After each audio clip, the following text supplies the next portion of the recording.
wisdom, by way of reasoning, by way of understanding. Takes long time to think correctly in life. Otherwise, man always thinks, he's all the time moving from one illusion to another illusion. Therefore, having got tired of illusions, then one starts seeing the reality, then his mind settles down, then he is peaceful, and that peaceful state, born of observation in life, born of observation in life, born of seeing the difference between illusions and reality. See, sometimes illusions, even though everybody follows the same illusion, because everybody follows it, we think it is a reality. This is the problem. We always judge illusions as something that is anything that people follow. The majority pursues it, so how can it be an illusion? The majority pursues it, so how can it be an illusion? If the majority is pursuing, it's like everybody drinks in the evening, how can it be an illusion? ये तो अच्छा है. How can it be a dharma or illusion or wrong? It's all majority follows. So this we should really judge the illusions and realities not on the basis of their popularity and unpopularity. What is what we call the subscription? How much is the subscription for the illusion and how much is the subscription for the reality? I don't have to worry. Even if the whole world follows an illusion, it still remains an illusion. That is called being objective. Liberating oneself from people's thinking. What people think, I don't think one should really worry about what the world thinks. See, so an illusion is an illusion even if the whole world follows it. A reality is a reality, the right is right, even if nobody follows it. You see? So, the honesty has got very, very, very meager following. Doesn't mean it is false, it is an illusion. Thus, I have to judge in life what is an illusion and what is the reality. It takes long time in life, a lot of observation, even to be prepared to judge the reality. What is reality? What is an illusion in life? Independent of the people's view. It takes long time. And if one does it, as Krishna has pointed out, mind settles down. And what is the real illusion? Bhagavan has stated, say, maybe the future is going to make me happy. The past has not made me happy. The past pleasures haven't made me happy. The past comforts haven't made me happy. The past people haven't made me happy. Maybe in future, the objects that I'm going to enjoy in future, the pleasures that I'm going to enjoy in future, the people I'm going to meet in future, all that is going to happen in future, the events in future are going to make me happy. The events in the past did not make me happy, but the future is going to make me happy, quote unquote, is an illusion. This is a universal illusion. Because happiness is not something that is conditional to any time. Did you hear that? Did you hear that? What did I say? Is not conditional to time. Because happiness is not an event. If it is an event, it can happen at some point of time or the other. If it's an event, I can say, if it didn't happen in the past, maybe it will happen in the future. But happiness is not an event. Please. If happiness is not an event, if happiness is synonymous with my existence, and one's existence is not an event, one's existence is not an event. Therefore, happiness is synonymous with one's existence, and therefore I have to only discover happiness as my nature, and therefore not that really I should wait for the event to happen.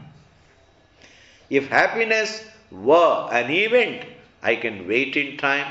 If freedom were an event, I can wait in time. In fact, all that I want is not an event, is not going to happen as an event. Because all that I want is happiness, which is not an event. What I want is shanti, peace, which is not an event. All that I want is relaxation, which is not an event. All that we want is relaxation, peace, happiness, freedom. That is something that I have to discover. Like, I will give you an example. These are all very big words. Happiness, freedom, eternity, existence. These are all big words. You may say, you may dismiss them. Swami, they are too big words. Talk something. Come back to the ground. Kuch choti baatein batao. All right, I will give you a small thing. Say, freedom from your anger. Is it an event that is going to happen? If freedom from anger, I am just touching what is very relevant in our day-to-day life. Tell me, if freedom from anger, if it did not happen in the past, I am sure it is not going to happen in future also. It's not going to happen apne aap. Freedom from anger is not an event. Freedom from anger is not an event. I have to discover my freedom from anger.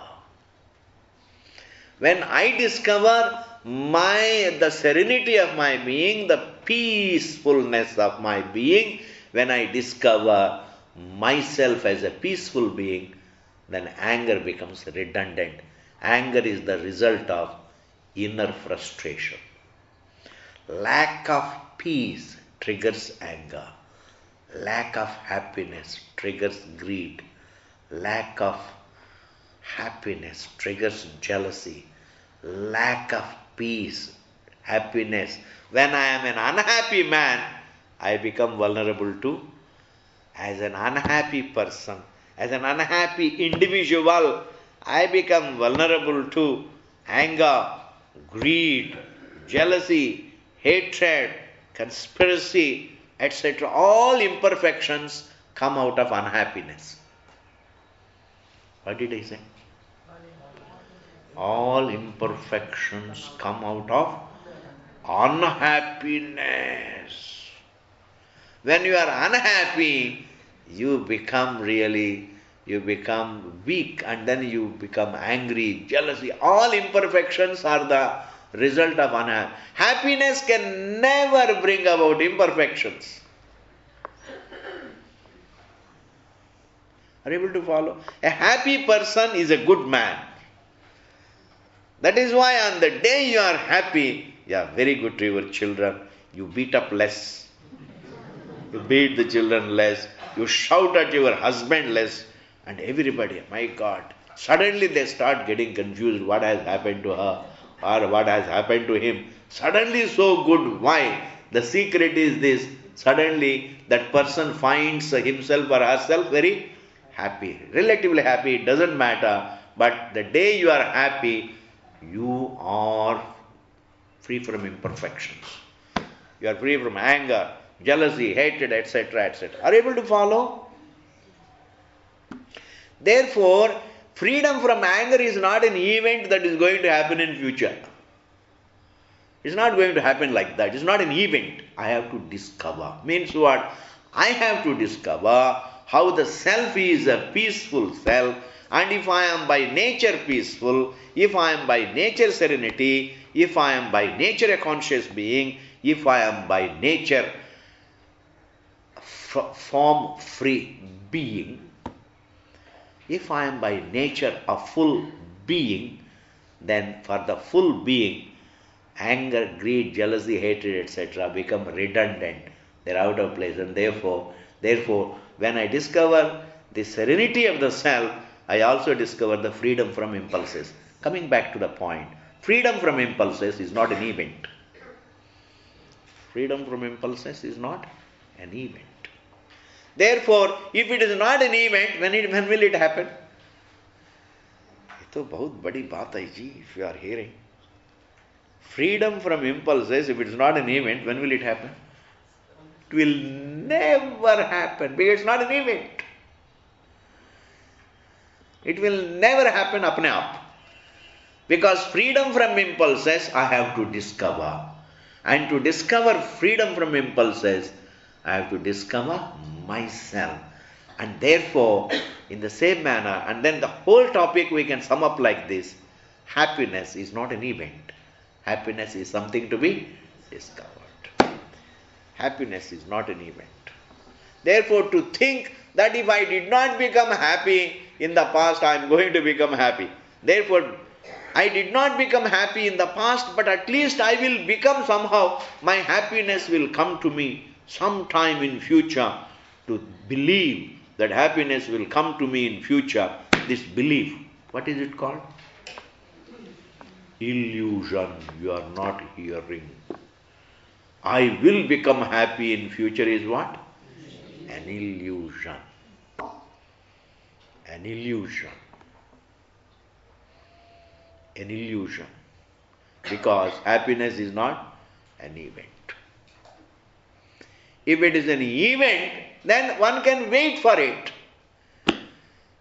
We can always wait, we always wait for events to happen in a way. We always wait for events to happen. But Shanti is not an event to happen in time. In every event, it definitely gets an opportunity to happen sometime or the other. Every event has an opportunity to express itself, to happen sometime or other. हो जाता. Like rain is a happening. Rain is an event. कभी ना कभी होगा.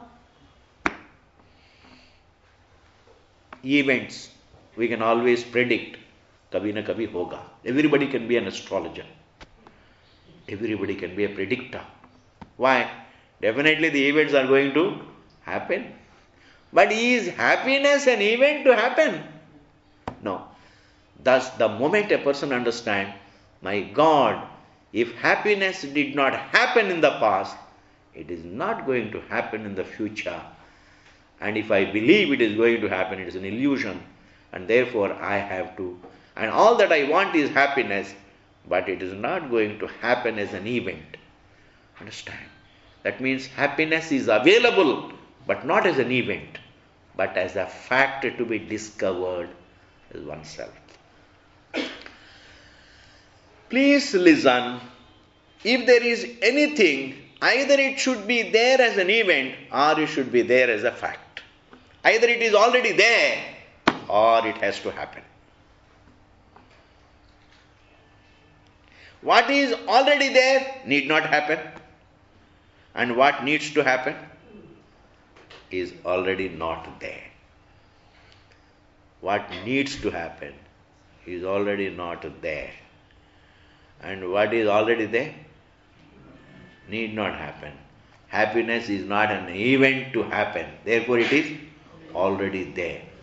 Why can't we say neither it is meant to happen nor it is there? No. If it is not there, available, then definitely I would not have had a choiceless, universal desire for it. Therefore, if I have a desire for it, definitely it is available either as an event or as a fact. And if it is not available as an event, then it should be there as a fact. And a fact means a fact about myself. There is no other fact. Fact means a fact about myself. If it is a fact about myself, then I have to discover. In this manner, a person comes out of illusions. And when the mind comes out of illusions, the mind settles down. There is serenity, and that is the ideal state for self-knowledge. Therefore, in order to become peaceful in life, what is the way? Are you able to follow? Come out of illusions. Supposing you say, I can cheat a person and still be happy. Hey, it is an illusion. Let me make my parents-in-law unhappy. Let me unko tang karu. It's an illusion. That's not going to make you happy. By making my in-laws unhappy, may I make myself happy. What is it? An illusion. May I steal somebody's wealth and make myself happy. An illusion. Do you know, the one who was a host of illusions was Duryodhana. Duryodhana had so many illusions. Are you able to follow? Aram se sunna. Aram se sunna. Duryodhana had so many illusions. Did he make himself happy? Which illusion made him happy? What is listening to Mahabharata? Hey, understand. When you nurse illusions, you are only nursing your unhappiness. When you are promoting illusions, you are promoting unhappiness. And that is the law of causation. It comes under law of causation. And therefore, the more supposing you say, we have to promote violence, by promoting violence, it's not going to make you happy. And if you think by bullying somebody, you are going to become happy, you are promoting illusions. Therefore, any illusion is going to take its toll on us. Therefore, the way to happiness is be free from illusions. And that means what? Follow right thinking, follow values. Are you able to follow? Aram se sunna. Don't go on being restless. Keep the book open and listen. Don't go on changing, searching for something in the bag.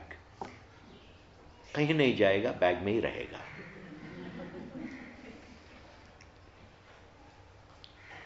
कहीं नहीं जाएगा. आराम से सुना 1 घंटा. And now Bhagavan is going to tell something. You know, now the topic is going to change now. A thought is going to change. The thought is what? Everybody wants to become better. I want to break from the illusions. I want to break with the illusions. I want to break with the wrongs. I want to become a better person. I want to become a happier person. I want to become a good person, etc., etc. Everybody thinks. But at least some people do think. Because once you know that you have no choice in reforming, then you have to reform. To begin with, reform looks as though it gives you a choice. But in time you discover you have no choice. It's like, supposing, as long as you enjoy good health, then you look upon everything as something that is over which you have a choice. I can drink, I need not drink. I can be non-vegetarian, I need not be. I can have drugs, I need not. Jo marzi, wo kar sakta hoon. This is what is called, this is one approach. Until the doctor spells out, hey, you have a problem and don't drink. Then reform is choiceless. That means in life you do come to a point in life where you discover self-reformation. Reforming oneself is choiceless. You have no choice. Till now you are telling, I may go for a walk, I need not go for a walk, I can eat this, I can eat that. I was just really living man marzi. This is called, an impulsive life. Man marzi. But supposing I get into trouble, physical trouble or mental trouble, then what happens? I have to reform. Everybody has to reform. There is need for correction. Everybody does have the need for correction. Who doesn't have the need for reform? Tell me. Who doesn't have the need for reform? Supposing you are being talkative. And then in the house you get into trouble. And then afterwards you discover, my God, I should talk less. I should talk less. Thus, really, moderation becomes the need. Extremes we have to avoid. That is reform. But now the question comes, we always want to reform. I want to follow dharma. I want to follow values, follow moderation, follow self-control, follow the right kind of lifestyle. I want to live the right kind of lifestyle. I always lived the lifestyle that I liked. Now I want to live what is right, not what I like or dislike. What is right? What is right? Now I want to live the right way, not I want to live the way I want. When I live the way I want, and that want has a problem because sometimes what I want need not be the right.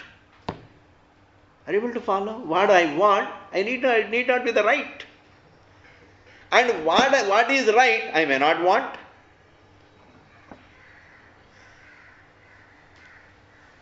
The doctor says, Lauki is the right. And you say, my God, that is exactly what I don't like. There is always a conflict between what is right and what I like. The rights and likes. There is a problem. But when you are in trouble, physically in trouble, mentally in trouble, you have lost because you have lived a lifestyle that you liked. You did not care for what is right. You always cared for what you liked. This is what is called, this is always looked upon as freedom in this world. I don't care for what is right, but I care for what I like. But then really, if what I like is contrary to what is right, it's going to take its toll either on my health or on my mental health or on my economy or on my relationship with others. It is going to show, it is going to be detrimental somewhere or the other. It's going to show its effects in some area of my life. It will not go. It's like a poison swallowed. Even if you take antidotes, it is going to have its asar. In the same manner, the rights, the likes, if they are contrary to rights, then definitely they are going to put me into trouble. But when I am into trouble, then I am there. Hey Bhagavan, I am going to live a lifestyle that is right. Let me put aside what I like. I am going to follow what is right. This is what is called reformation. This is what is called, I am going to use a different term. This is called self-correction. I am going to use a new term. This is called self-correction. It's a correction. Now, everybody does come to a point in life that he would like to correct himself. He would like to correct himself. I used to be fond of sweets and then I used to overdo eating sweets. I used to overdo it. I got into trouble. Then I say, my God, I will take what is right. I will not go for what I like. Now, at that point, everybody wants to have an ideal. Ideal means he always wants, it's like worshipping God in a given form. It's a very beautiful topic, please listen. Everybody worships God. God is the same, but different people worship in different forms. It's all valid. Whether you worship God in the form of Rama or in the form of Krishna or in the form of some Christ, it doesn't make any difference, or in the form of Ganesha or in the form of parents. Is there a difference? You worship God in different forms. All of them, because there is devotion in the heart, there is prayer in the heart, and that prayer is valid, and you think of God in different forms, it is all right. Supposing you want to worship God even without a form, it is all right. You think of Him as formless. Okay, God is formless. But anyway, there is a sense, there is a devotion. In this manner, when it comes to following values, you always want to remember some individual.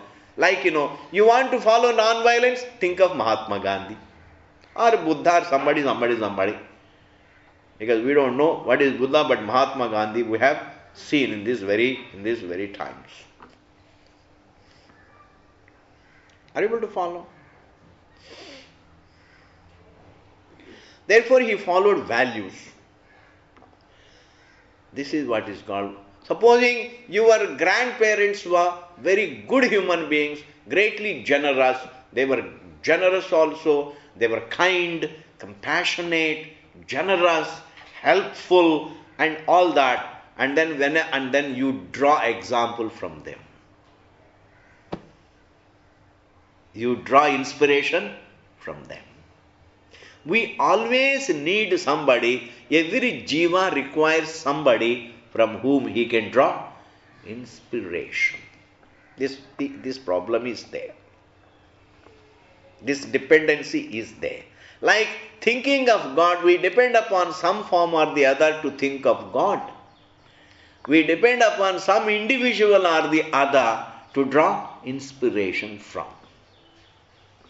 And sometimes we can draw inspiration from God Himself, like some avatar Krishna. When I think of Krishna, I imbibe some qualities.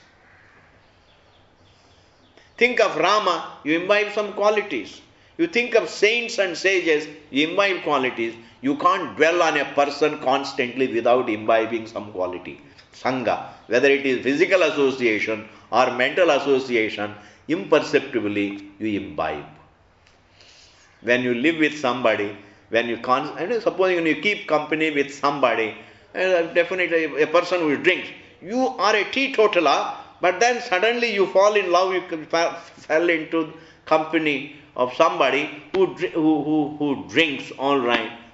Slowly, you imbibe that quality. Or the other joker imbibes your good quality, but really the what we call, it is more likely that you pick up his quality. It's more likely. Thus, association definitely leads to imbibing. Association leads to imbibing. When you are associated with a good person, definitely you imbibe some qualities. You imbibe some. That is why here Arjuna is asking a question. It's a very beautiful question.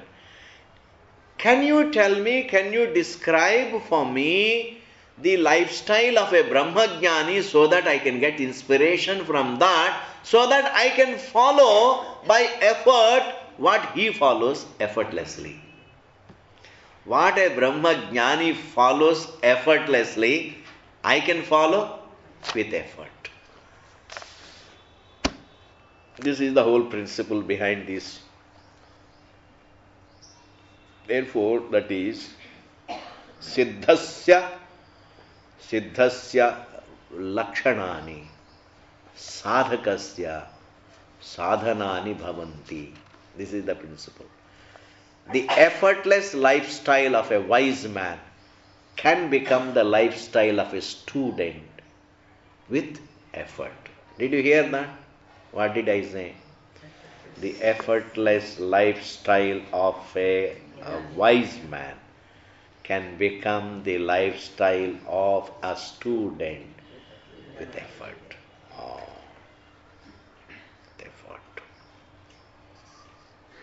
Mahatma Gandhi followed non-violence effortlessly, and if I value it, I can follow it with with an effort.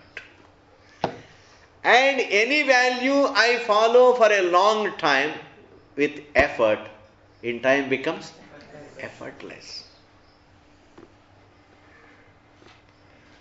See, before I learn swimming, swimming is an effort. Once I learn it, it's effortless.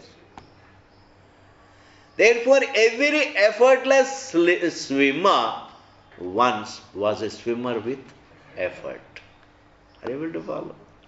Every swimmer, every effortless swimmer was once a swimmer with an effort. Every truthful man, every effortless truthful man, everyone who is effortlessly truthful now was once truthful with effort.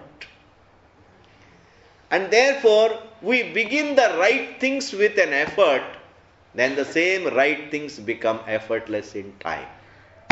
We begin the right things with an effort. And right things never begin. We can never begin the right things without effort.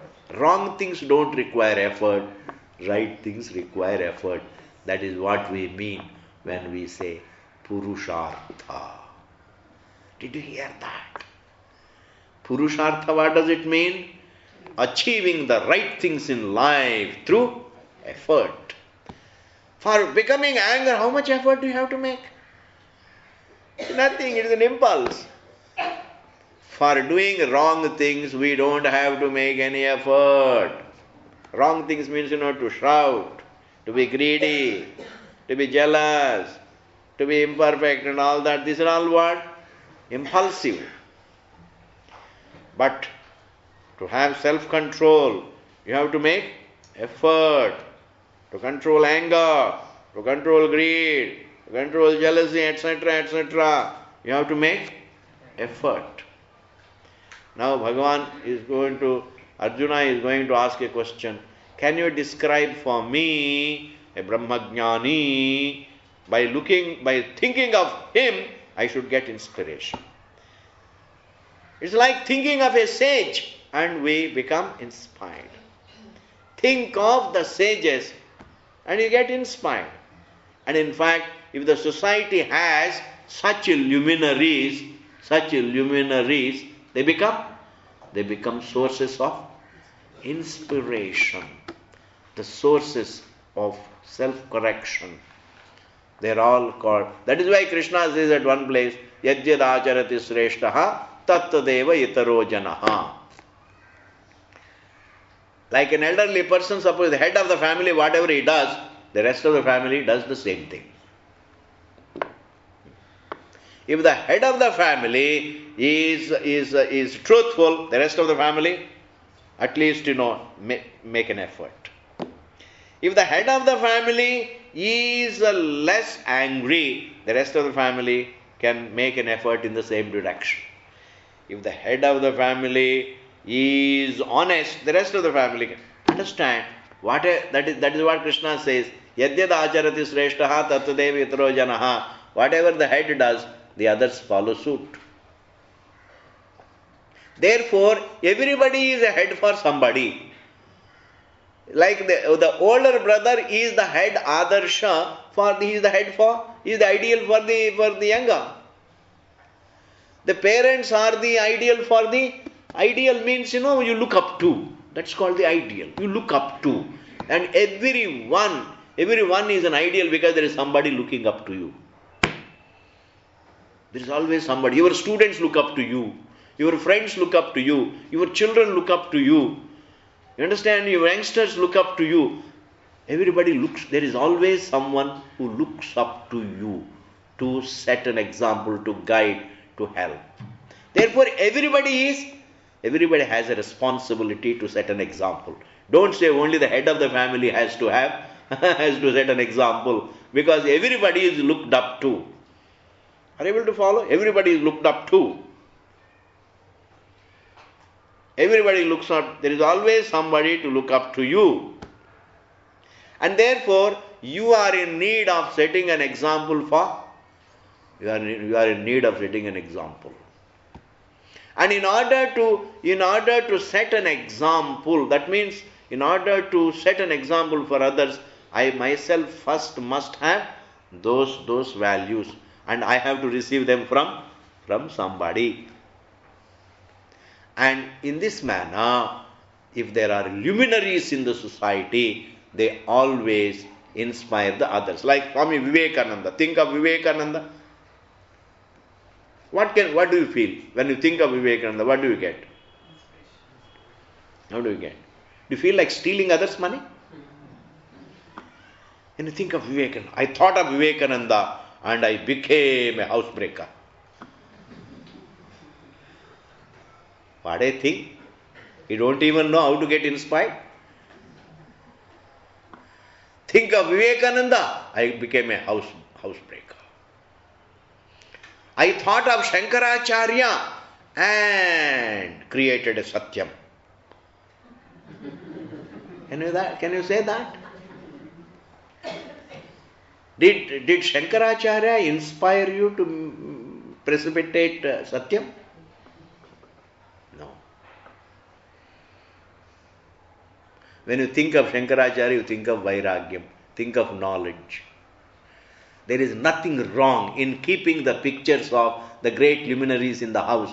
Don't have to say, I like plain walls. Plain walls are okay, it's all right. But then some of the pictures of the great men there is a secret behind it. When you see a luminary, a sage, when you see a sage or a saint or a scholar or a great man, definitely it imperceptibly, that association imperceptibly well throws some sanskara on the individual, and therefore please don't think these are all just pictures. No, because there is a thought. What I see is the picture, it is a photo frame, all right, but what is taking place in my mind is the thought of a person, not the thought of a picture. So like there is a Vivekananda's picture, that is a picture, all right, that is a frame, all right. What is in your mind? Is it the picture or a person? Are you able to follow? Is there a picture of the person? You don't know? Person. And the moment you think of the person, you think of his values also. And when you think of the values, definitely those values do touch your thinking. You imperceptibly imbibe. What you dwell on, you imperceptibly imbibe. What you dwell on, you imperceptibly imbibe. And therefore here Arjuna asks Krishna, hey Krishna, please describe for me the lifestyle of a Brahmajnani, because the best individual under the sun is Brahmajnani. Brahmajnani means the one who is happy with himself. Who is the best individual? The one who is happy with himself. The one who is not looking for happiness here and there. He is the ideal. That is why, some people say, oh, these Indian sadhus living in the cave. You say, what is the accomplishment? Living in the cave, it is better that they come out into the society and do something useful. I heard this when I was in Rishikesh. I used to go and, visit caves. I was fond of going and visiting caves and see what's happening there. Long ago, 40 years ago. And I used to go from cave to cave. There are a lot of caves in Rishikesh and all those places. So there are a lot of foreigners visiting Rishikesh. Rishikesh is one place, a lot of foreigners come. And some of them, the foreigners are all right, they are appreciative. But the Indians, settled abroad, those, they are neither here nor there. The neither here nor there kind, The neither here nor there kind, when they visit Rishikesh, they come up with great philosophy. You know what they say? Oh, why do these people live in these caves? Why can't they come to the society and do something useful? I replied once, my dear, they are doing already a great service. They are telling the world that one can be happy with oneself, even in a cave. They are only making a point to the world that one can be happy with oneself. If I am happy in a cave, if I am happy with myself, I don't have to teach the world. By just staying with myself, I have already made my point. I have made my point to the world that one can be happy with oneself without going around the world. And therefore, who is the most ideal? Who is the most beautiful? Who is the most valuable person? The one who is happy with himself. The one who is happy with himself, the self, the truth. And him we call Sthita Prajna. Him we call Brahmajnani. Him we call a sadhu. Him we call a sant. Him we call a sannyasi. Him we call a vidwan. They are all synonyms. Him we call a sadhu, him we call a sant, him we call a sannyasi, him we call a vidwan, him we call a jnani, him we call a saint, a sage. Are you able to follow? They all mean the same.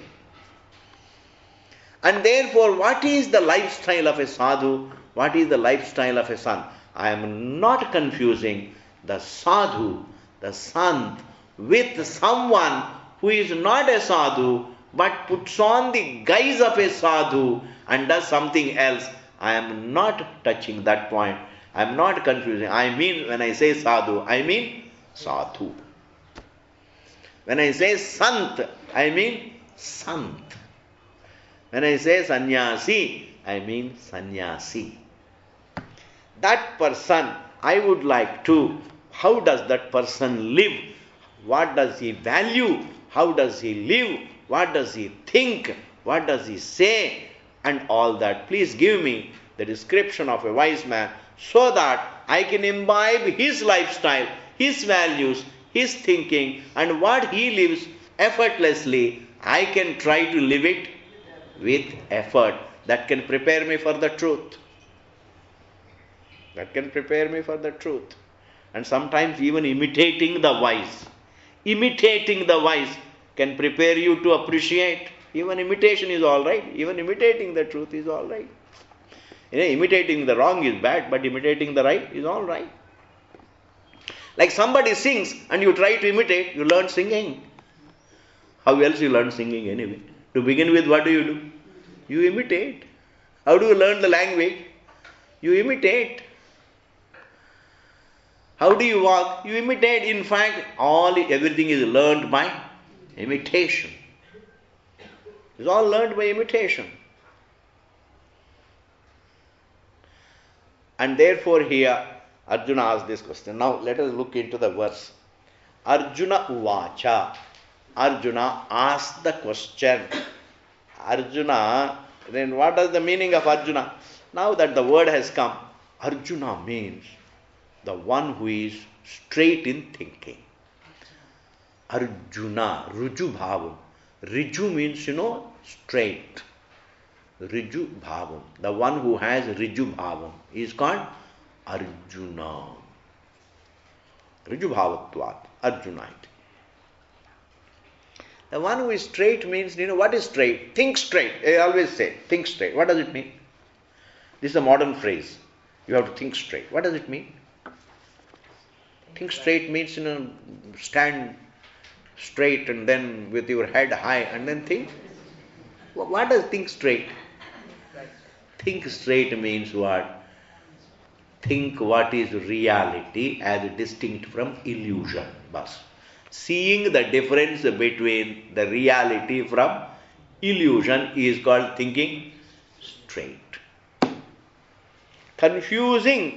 Getting confused between the two is confusion, and having no confusion at all is called thinking straight.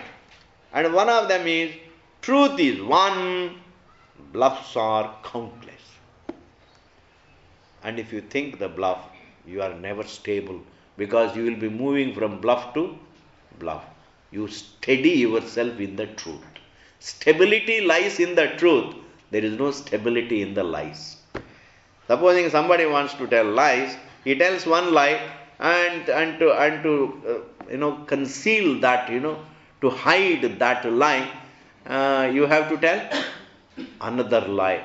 And to conceal that lie, you have to tell the third lie. That means you are not stable.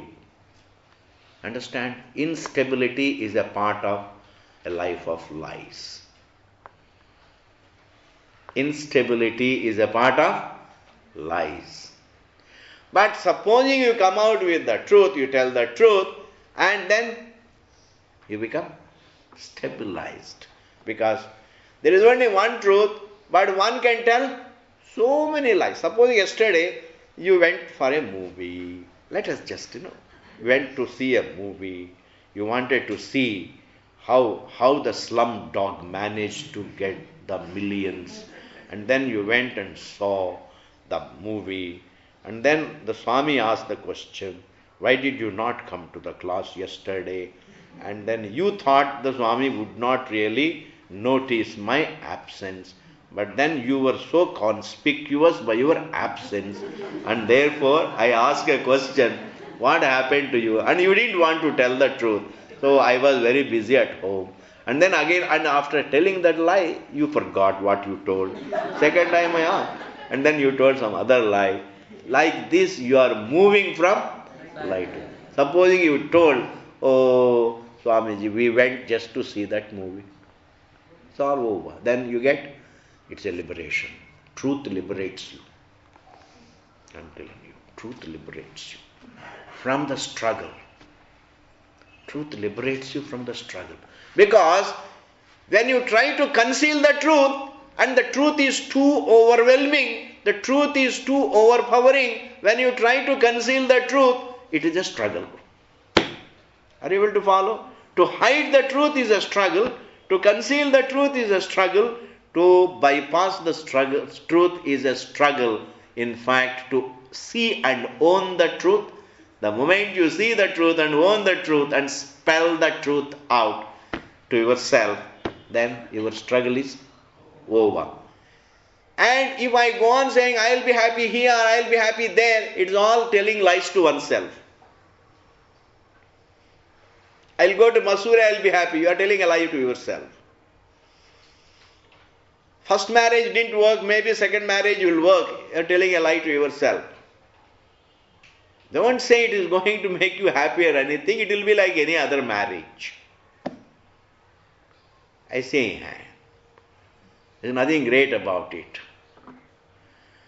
Ultimately, everybody has to find his happiness within himself. Whether he is, no marriage is going to guarantee happiness. Nor a freedom for nor really living alone is going to guarantee happiness. Everybody has to discover the true nature of himself because he is the light of the universe. The one who is aware of the universe is the light of the universe. He has to understand more clearly. Are you able to follow? And therefore here, one says, Sthita Prajna, the meaning of the verse, now see, the straight, that is called thinking straight. Arjuna means what? The one who thinks straight. He asks a question. Now see the verse. Sthita Prajnasya. Sthita Prajnasya means Sthita. Look at the word Sthita. What is Sthita? Sthita means Sthira. Yeah, Sthir. Sthir means what? Stable. He is asthir. A bada asthir hai. What does it mean? Asthir, unstable. He is sthir. Means what? Is stable. Sthira means stable. Steady. Steady. Steady. Sthira. Prajna means wisdom, knowledge, clarity. Sthita Prajna means whose clarity is stable. The one who is absolutely clear. The one who is absolutely clear about what the truth is, what the illusions are, what the truth about oneself is, and what is not the truth about oneself. The one who is very clear about the truth, he is called Sthita Prajna. Sthita Prajna. Sthita Prajnasya means of him. Unka. That ka. In Hindi, ka. Sya. Whenever you come across the word ending in sya, sya. Ramasya, Lakshmanasya, Dasharatasya, Sthita Prajnasya means what? Ka, Sthita Prajna ka. Meaning of a wise man. Ka bhasha. Ka bhasha means what is the description? What is the description of a person who is absolutely clear about what the truth is, what the untruth is? Nor can it one say, no, nobody can be absolutely clear about the truth. You can't say. That's not true. About the relative things, you cannot clinch the relative things, but one can clinch about what one is.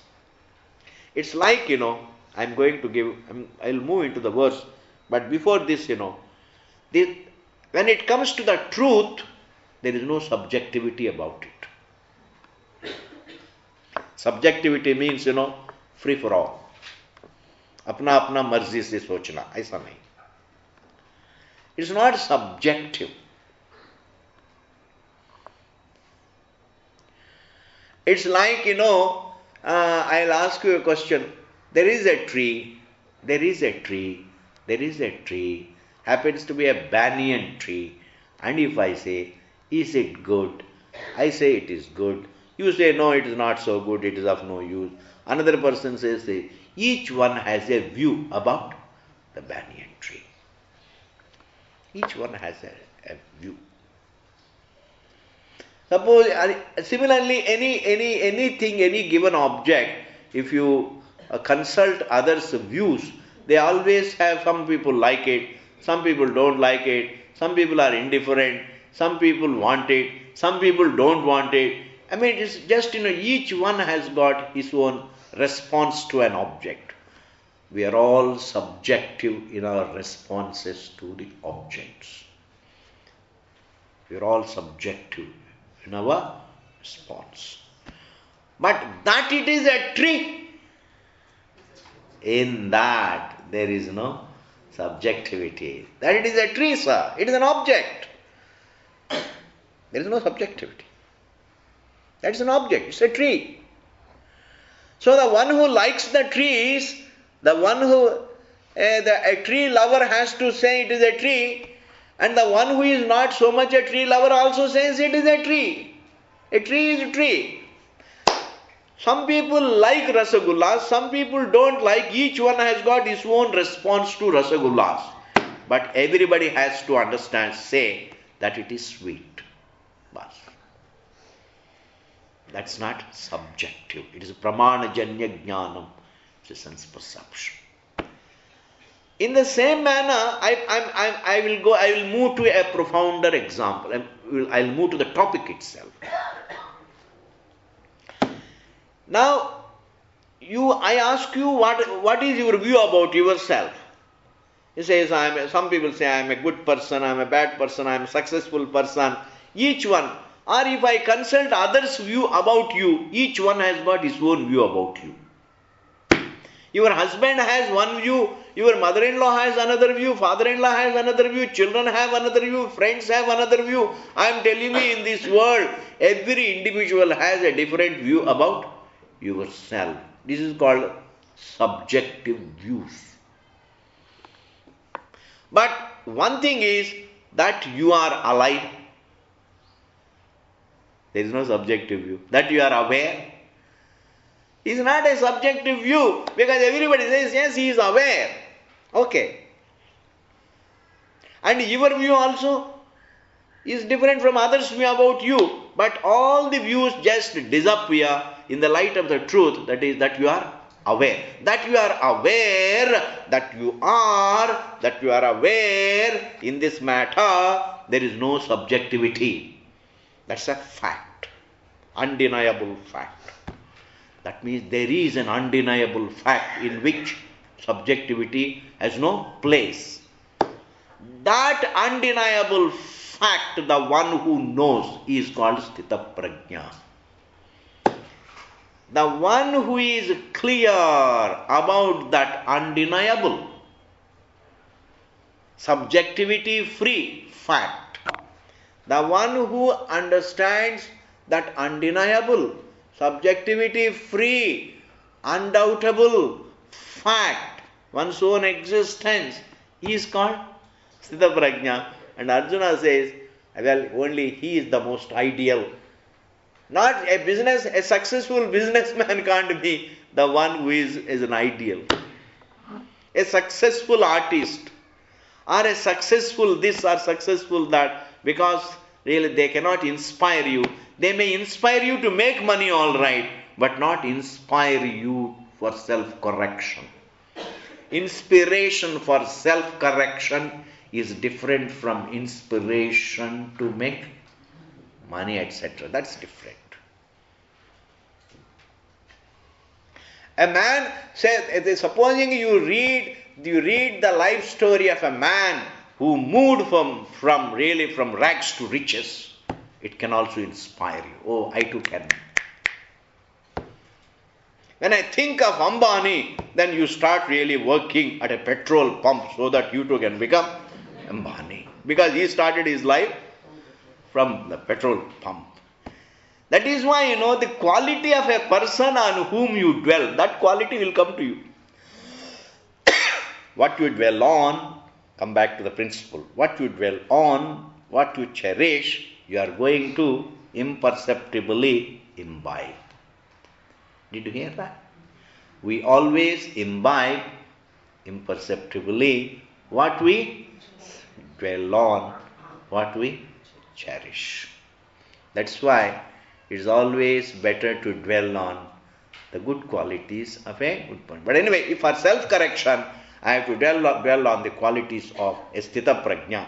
Therefore, Sthita Prajnasya ka bhasha. This is the first question. Arjuna asked the question, well, Bhagavan, what is the description of a man who understands the undoubtable, indisputable, undoubtable reality which is free from all subjective opinions, which cannot be denied by anybody, the one who understands the truth?